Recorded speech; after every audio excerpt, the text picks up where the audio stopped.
Yeah, don't be an idiot. Enjoy Mother Nature. Get all of her...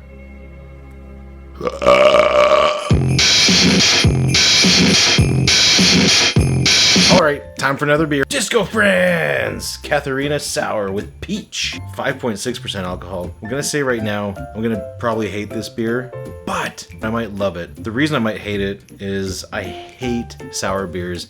I tried last summer really hard to like sour beers. They were all over the place. Every brewery and their dog was making sour beers. My teeth hurt. It's like drinking straight up acid. Not even lemon juice, just like hydrochloric acid right straight to the teeth. And like they didn't even taste like beer. They tasted like a cider with no sugar in it. Just like lemon juice with Sour Patch Kids, but someone sucked all the sugar off of them, and vinegar. I have to say I'm kind of excited because it's got peach in it, so maybe it'll be good. And Parallel 49 has made some pretty good beers so far. So... oh. I'm sorry, teeth.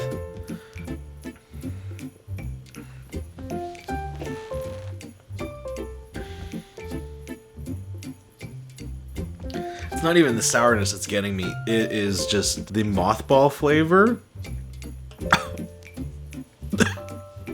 God. Okay, in the last video I talked about like a fruitcake beer. This is like that, but the bad part, but it sucks. Okay, so imagine getting a blender, putting a fruitcake in there, then putting a pound of mothballs, and then squeezing like 18 lemons into it. Blend it up, fart on it, put it on the carpet, then have your dog drag his butt on the carpet over that blended stuff, collect it up, put it into a cheesecloth with the cheese still in it from like 4 months ago, wring it out. That's this. This is... I think this is probably worse than the all-seeing eye. Whew. I don't even taste peaches in here. It's just like mothballs. Oh, and that part of that mothball taste is like really bad fruitcake. Like there's good fruitcake and then there's bad fruitcake, and there's like that molasses sort of flavor. I love molasses, but like this is like straight up like the salty sort of molassesy taste. Huh. It's sour and salty. It's a sour, salty beer. Those things shouldn't go together unless it's like Chinese food. This is the worst. I don't like this one. Oh. So anyway, some exciting news. I got an email from Starlink. I'm gonna be an astronaut. So a few months ago I signed up for Starlink, you know, Tesla's wireless internet from anywhere in the world thing. If you don't know, Elon Musk has been going up in spaceships and putting hundreds and I think over 1,000 satellites right now into like a lower orbit, just satellite internet, I guess. At the time, on every article, they would say that it was going to be free, accessible to anyone, anywhere, to these remote villages in Africa, so that women didn't have to go and walk 50 miles both ways to get their internet, kind of thing, and strap it to the top of a semi-truck so that you can get internet anytime, anywhere. I got excited because I'm like, oh man, this is great. I can go camping now and watch Netflix in the woods, because that's what you do when you go camping. Those idiots in motorhomes that set up a satellite dish, run a generator, stay inside their motorhome the entire time, and don't experience nature. Anyways, I don't know why I signed up for it.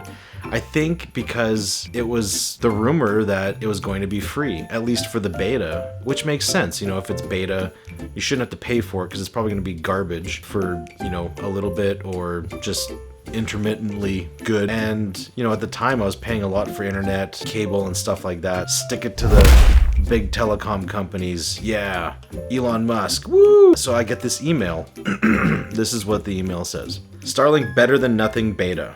This is your official invitation to participate in Starlink's Better Than Nothing Beta program. Expect data speeds to vary from 50 megabits per second to 150 megabits per second. What the fuck? and latency from 20 milliseconds to 40 milliseconds over the next several months. There will also be brief periods of no connectivity at all.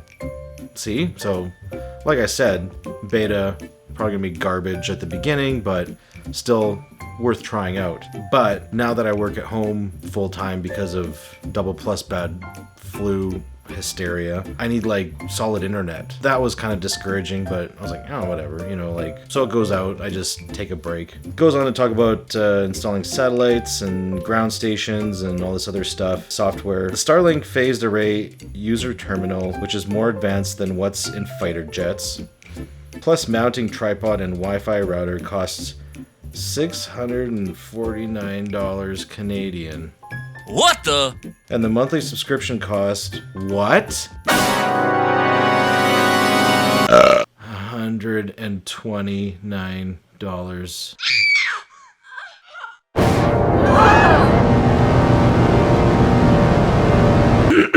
Mr. Musk, no. And not only that, it's a freaking satellite dish. A satellite dish. So this is no different than like satellite internet you get with Bell here in Canada. Right from the beginning, there was like pictures of a black box and you could strap it onto the top of a semi, put it in an African village, you know, at a well where all the mums coming for water are going to check their email while they get some water. Anyways, the good thing is that it's a lot cheaper than your typical satellite mounted on a motorhome subscription. It's far better than that and far cheaper than anything that you would get, but definitely not mainstream, going to shut down the big telecom companies overnight. I'm happy for Elon. You know, he needs the help right now. I'm definitely not gonna get this, and I'm kind of sad because I really wanted to get this. Oh man. But yeah, cheers to you, Mr. Elon, for finally doing it. Also, not sure about satellites beaming down all those rays into my head. I don't think my tinfoil hat's going to protect me from that.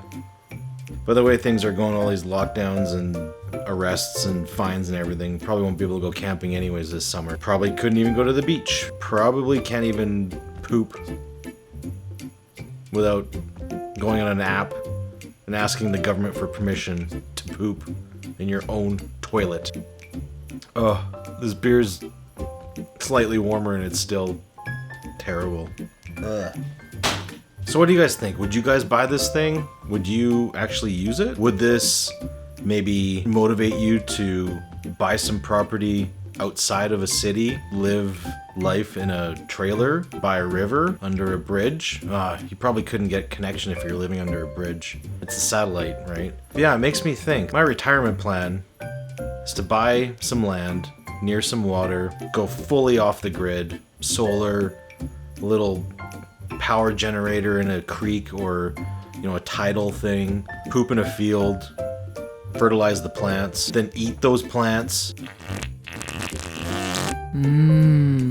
Good. Yeah, it really opens up a lot of options, I think, for people that want to live off grid, and that seems to be a trend right now. I completely think it's amazing, and I want to do it. I'm just too chicken shit. If I don't move to the middle of the woods because we're under a communist regime in Canada, then I'm moving to Belize or somewhere where no one pays attention to you. That's my plan. I think I can do it in like the next 200 years. Well, anyways, that's it for me. Pretty much almost done this beer and it's still terrible. Thank you, Parallel 49, for making a terrible beer, because that's the whole fun of this advent calendar. Yeah, so like and subscribe, hit the notification button, all that crap. Share with your friends. Maybe don't, because then they won't be your friend anymore. But do it anyways. See you guys. Merry Christmas!